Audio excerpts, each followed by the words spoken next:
Ladies and gentlemen, welcome back to another episode of Cage Talk. Today, my guest is the only woman in the UFC. She's the cut woman, not cut man. She's the cut woman of the UFC. We have Swayze Valentine. How you doing? Good. Thank you so much for having me. I'm so excited. Let's do this. Again, I can imagine how hard your job really is. Just with all the cuts and stuff, especially that happens in the UFC like that. But just wanted to say your name sounds like you made it up, like you paid for it, and you got it. Swayze Valentine. I mean, it's cool. You don't have a middle name? Is it like something intense? It's Swayze. So no, it's not. The middle lane is intense, but my full legal name is Swayze Michelle Nicole Valentine. So okay, it. Okay. Swayze. That's a cool name. I like it. All right, let's just dive right into it. All right. Again, thank you so much for coming on. I do appreciate it. First question I always wanted to ask: your typical night. So if you can run down exactly what you do, if you can explain to the audience exactly from the beginning of the event to the end of the event and your whole process, basically what you do for as many hours as you do it for a UFC event. Let's do it. All right. So pretty much my day, whether it's UFC or any promotion, Boxing, it's fairly the same. Yeah. So obviously we fly in. So usually fights are Saturdays. Mm-hmm. So they usually fly us in like on a Friday. And then Saturday, usually our call time is typically in the afternoon, depending whether we're working East Coast, overseas, or whatever. So we have kind of the whole morning to just wake up. And I like to sleep in as much as I can. And then, but like then I got to get myself hyped up. So I'm usually not sleeping in, and I get up and I just kind of take full inventory of all my stuff, make sure I have everything, because I'm telling you, there is nothing worse than getting to the event and missing anything. And I'm telling you, I have legitimate, like reoccurring nightmares of I'm always either late or I show up and I don't have like any equipment. And it is a reoccurring nightmare, no fail each time. So I always triple check, make sure I have everything. I even got a list on my phone. That's awesome.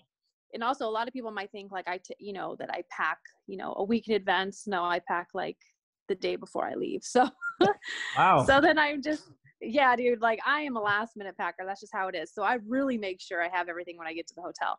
Mm-hmm.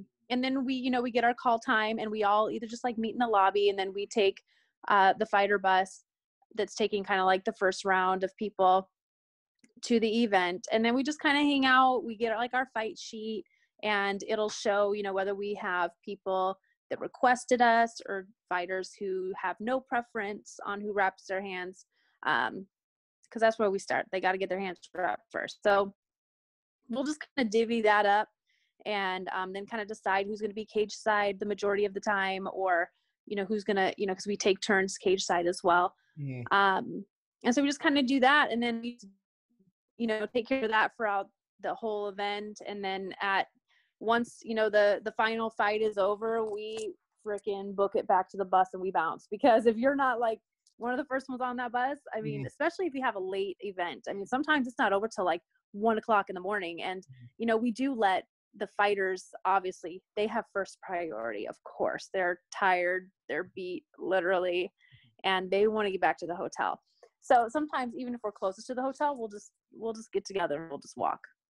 And then usually we fly out early the next day. Especially me, I always fly out early on a Sunday because I have to work another job on Monday. So that's kind of it in a nutshell of how it goes. Got you. Now do you guys have like a small team? Like you guys are divided into like certain teams? Like maybe there's like 4 people that work that night, or 5 people, or how many people actually work with you for like doing like the cut? So depending on what event we're working, whether it be like a UFC or a Bellator or something like that, obviously we need it's scheduled accordingly. Typically, like if we're doing a pay-per-view event, we'll have 5 to 6 cutmen.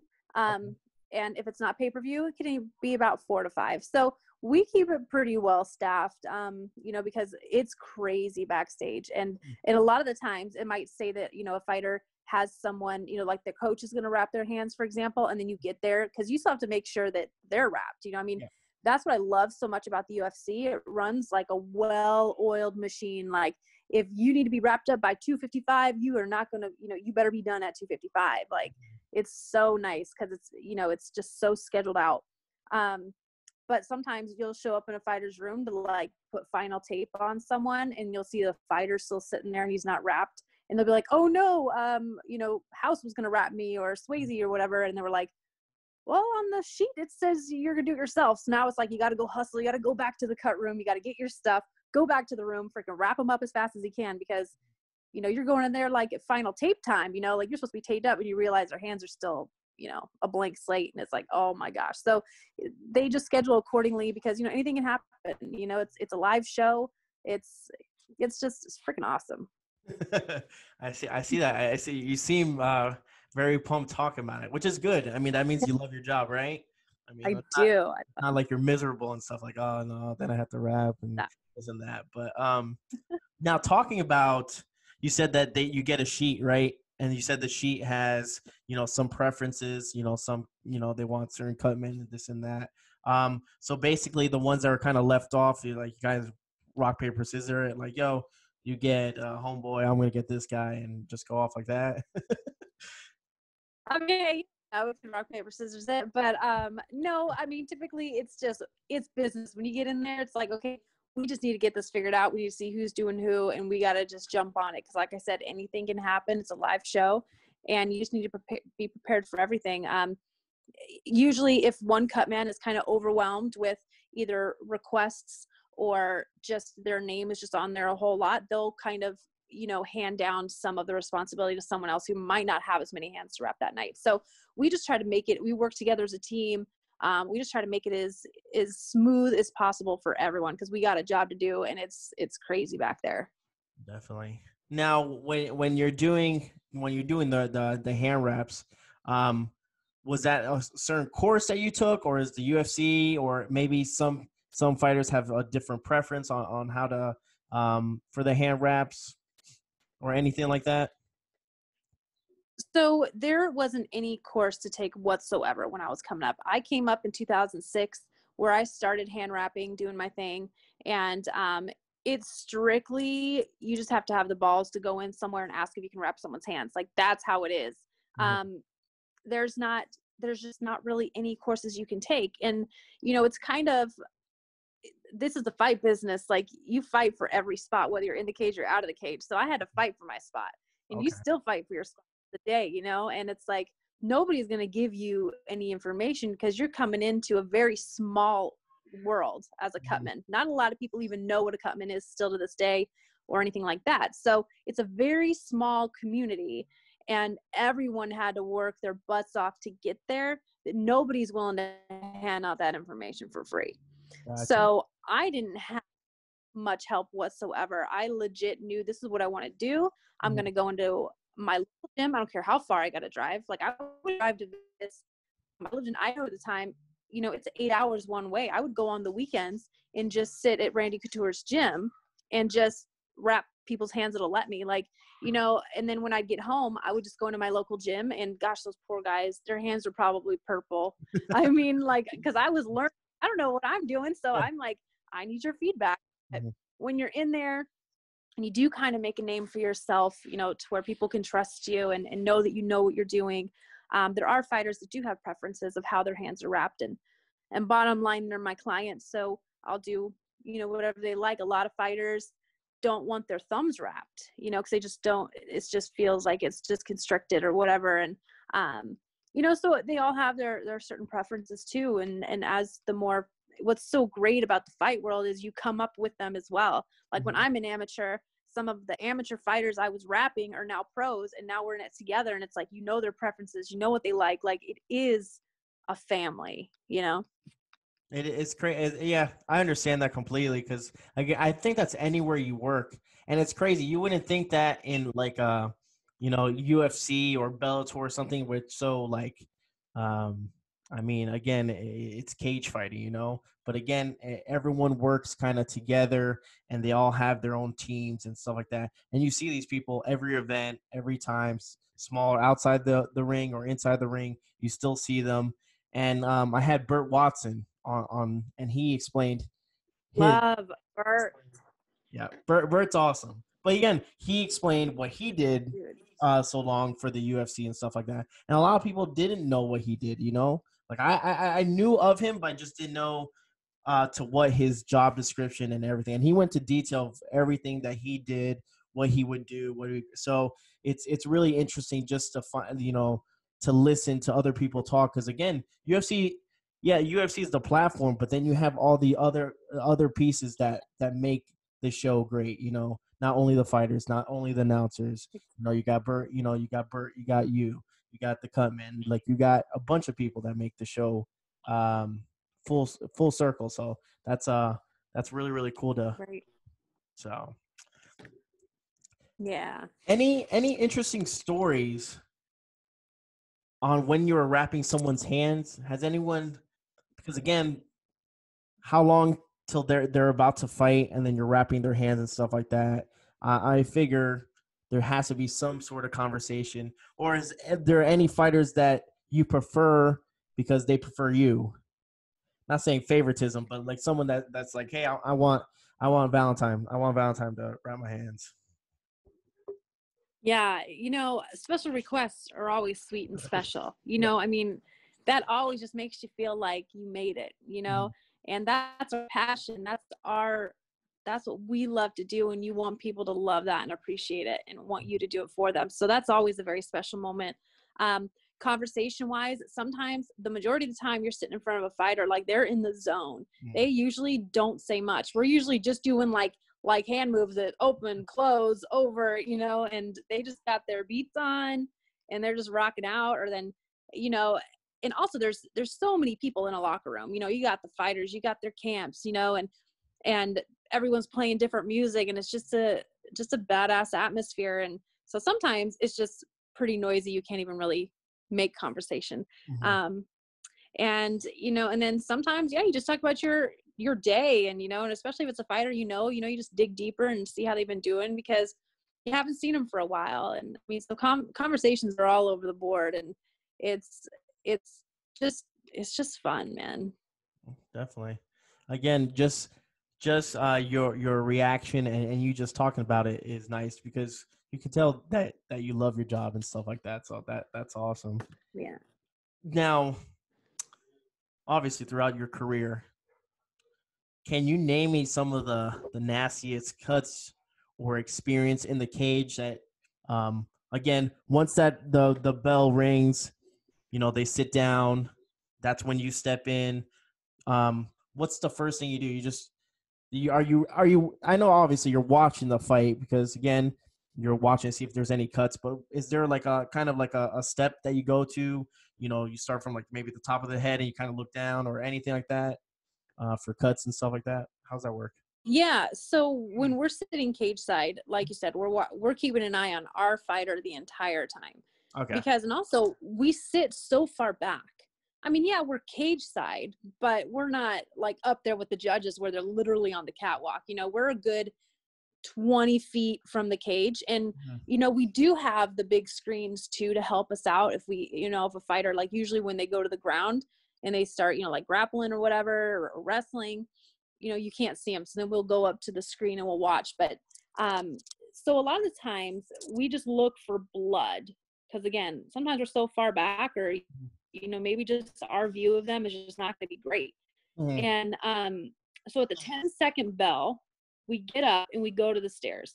What's wonderful now that I love so much, especially like with the UFC and what they do, is we go in every round now. And I love that, because there's no guessing. There's no chance of missing anything.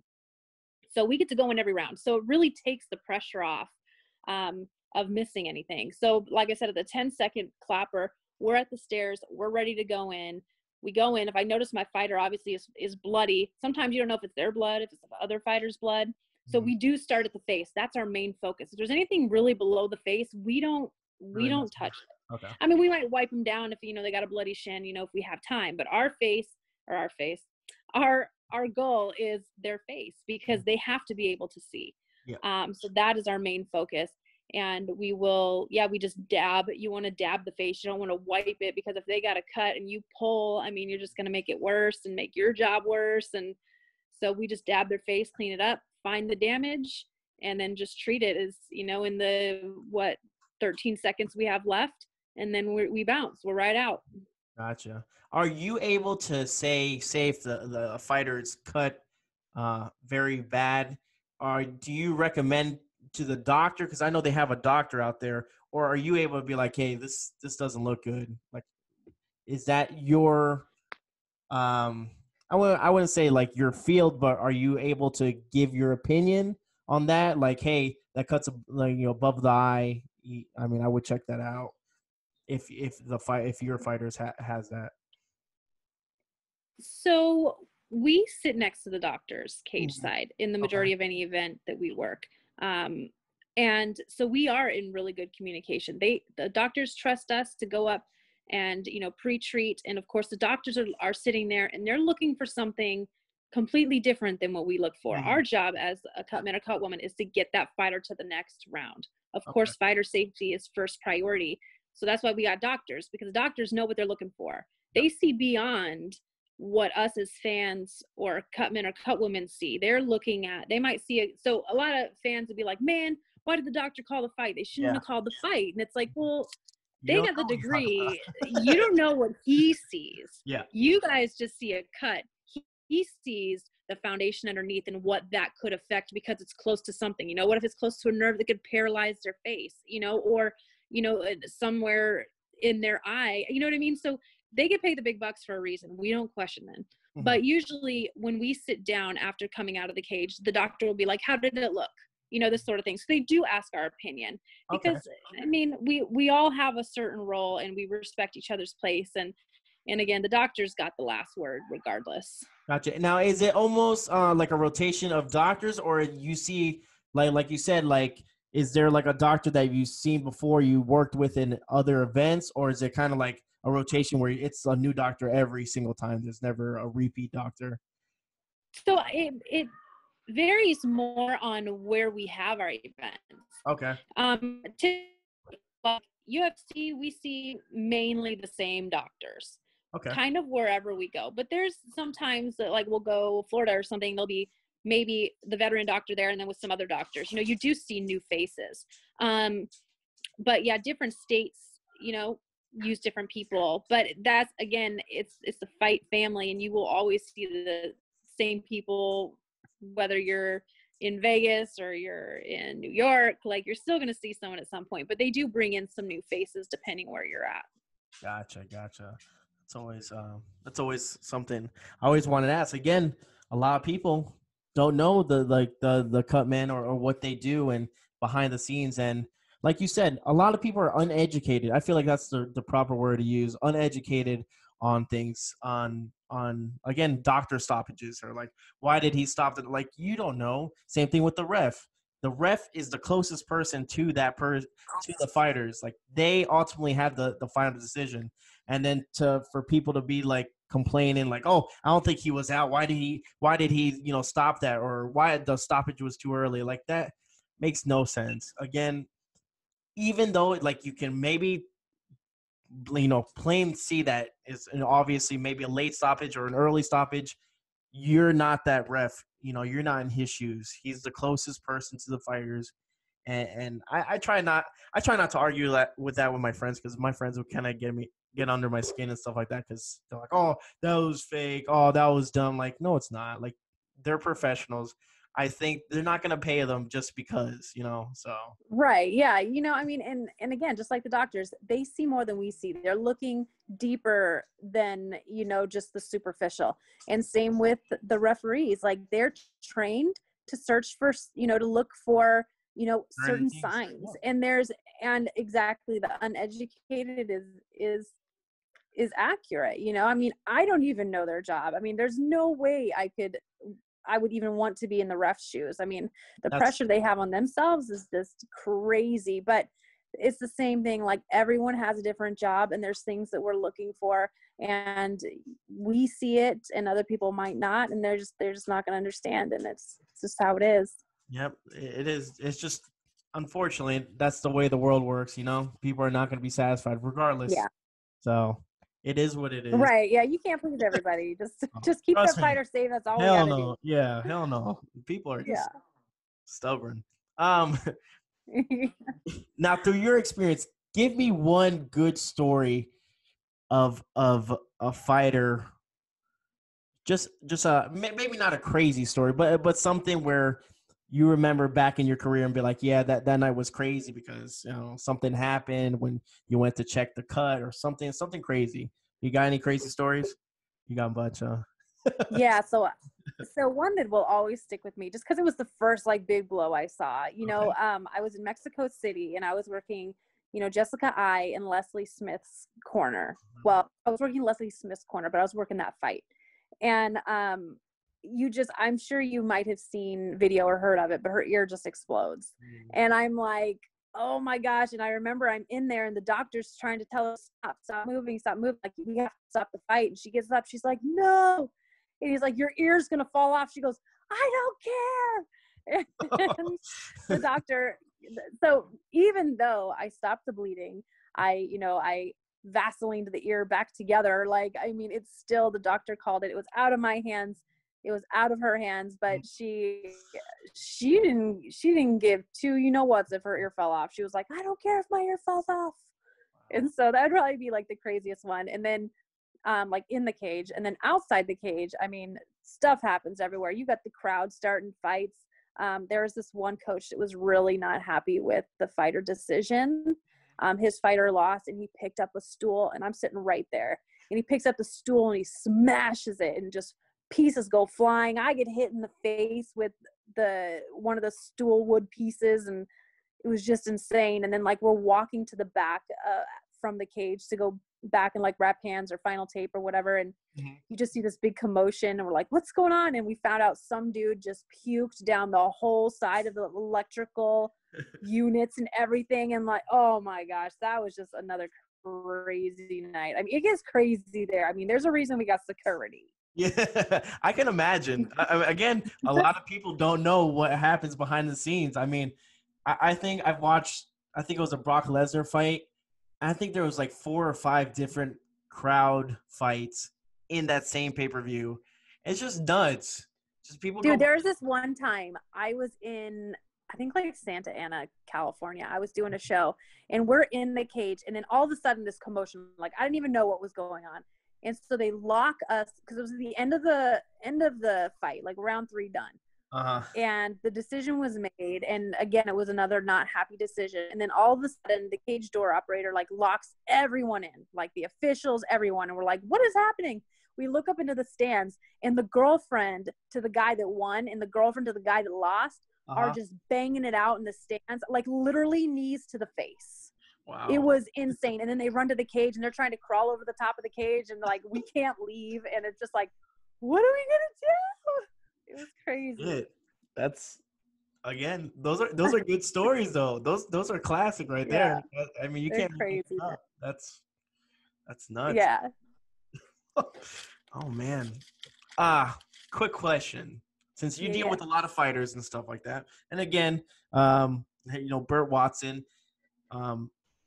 he built his reputation through the way he works and the way he handles things. And I'm sure that you did the same thing, that you built your reputation and the way you work and how you take your job serious. Is there any fighters that you're super cool with that they're almost become really good friends? Again, like you said, it was almost like it's like a family. So there's certain people that you see and you're like, oh, what's up? That you kind of take your time to say hi to them and stuff like that. Gosh, there's a lot. I mean, there's Cub Swanson. He's just precious. There's Walt Harris. Absolutely adore that guy, his family. Oh my gosh. Nina, and Amanda Nunez. I mean, gosh, so many of these fighters have the most beautiful heart, and are some of the sweetest people you will ever meet. for example, a big misconception. A lot of people would be like, oh, the Diaz brothers are such jerks or whatever, you know, because they have this persona. But they are some of the nicest people you will ever meet. They are so humble. They will give you the time of day, whether you're just a stranger off the street. I mean, they appreciate you. And it's crazy because a lot of people think like these fighters are just big, you know, hard asses. And when really they're, you know, some of them are. Don't get me wrong. There's some that are not so nice. Yeah. But I dealt with but my they're so, yeah, exactly. But for the most part, they are so humble and so respectful and so nice. I just have a freaking laundry list, man, of just so many good people. Now, here's my final question for you. What is it? Okay. How do you feel?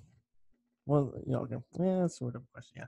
How do you feel about being a female cut woman? How does that make you feel? Because when I heard that, I'm like, that's badass. You know what? You changed the word. It's cut woman. Hell yeah. I feel, yeah, dude, like it's powerful. And it took me, I fell asleep on myself for a while and I woke up, you know, I'm like, you know what? That's pretty badass. Like I'm the first woman to do this. And I think it's an honor, first of all, because I have so many more women behind me that want to do what I do. And now that they see that you can do it, you know, they're like, dude, I want to do that. And I just love inspiring people. And I think it's wonderful. And I am damn proud of myself. I have to say, don't get me wrong. There's many times I wanted to give up, many a times. It has not been easy. Sometimes it feel like they put a weighted vest on me and then, you know, put me on a boat, drive me out to the middle of the ocean and then drop me and just see if I can get to the top, you know, just swim to the top and get some air. And sometimes that's how it was. I was just fighting to get some air to breathe. And so it's been rough. And, but it's been the most rewarding thing I could have done. Cause my children can see that their mom, you know, did something special and fought for what she loved and made it happen. And I hope they can do the same. Definitely. That's very inspiring and also a great accomplishment. I mean, again, women can do anything men can do. Like we've gone to the age, like there's no need, you know, like it's bullshit. Like cut man, no, we call cut woman. And men can do what women do, you know, it's like, except give birth. Yeah. That's the only thing. You guys got that on us. Well, there are exceptions, but science is evolving. You never know. Yeah, I get you. But yeah, I just wanted to say before I let you go, thank you so much for sharing your experiences and sharing your stories. It's always interesting to have someone like yourself on because, again, I'm never going to ever talk to a cut woman before, and now I have, and that's awesome. And I'll probably, to be honest with you, I'll probably have you on again because I'll probably watch this video again and I'll be like, shit, I missed that. Damn it, why didn't I ask her that? Damn it, why didn't I ask her that? But I'm here, man. Yeah, so anytime. I'll definitely have you back on because that's cool. Something cool and special that you're doing, and you're I bet you $1 million you're making your whole family and your kids proud. Definitely 100%. Thank you. All right. Thank you. So awesome. I want to say thank you again from the bottom of my heart. It's been an honor to have you on, and that's it. And we'll wrap this up. Thank you so much. All right. Thank you. Thanks for giving us a platform for people to learn what we do and that sort of thing. Like, thanks so much. I appreciate it. You have to start somewhere. And when I started the podcast, I had where it's obviously called Cage Talk. I just wanted to just randomly talk to fighters that I've watched since I was little and stuff like that. And I was like, this might be a little bit harder than I expected. But then I got one fighter. My first fighter was Mark Hunt, and I was a big fan. Nice, love him. And I got him, and then I went from Mark Hunt to Chris Lytle to Dean Thomas. I mean, Chris Leben. I mean, it just kept on going on and stuff like that. So, again, it's a platform, and like I've told fighters and anyone I've had on, you know, it's not nobody wants to watch me, nobody wants to listen to me. It's the podcast is about you guys because they're interested in what you guys do, and If you want to get anything off your chest, you want to share a moment, you want to say something inspirational, I mean, hey, the floor is yours. I'm just here to listen because I love listening and talking. So that's awesome, dude. Thank you so much. Appreciate it. No problem. And we'll keep in contact. All right. Yeah, for sure, man. Awesome. You have a great weekend. You too. All right.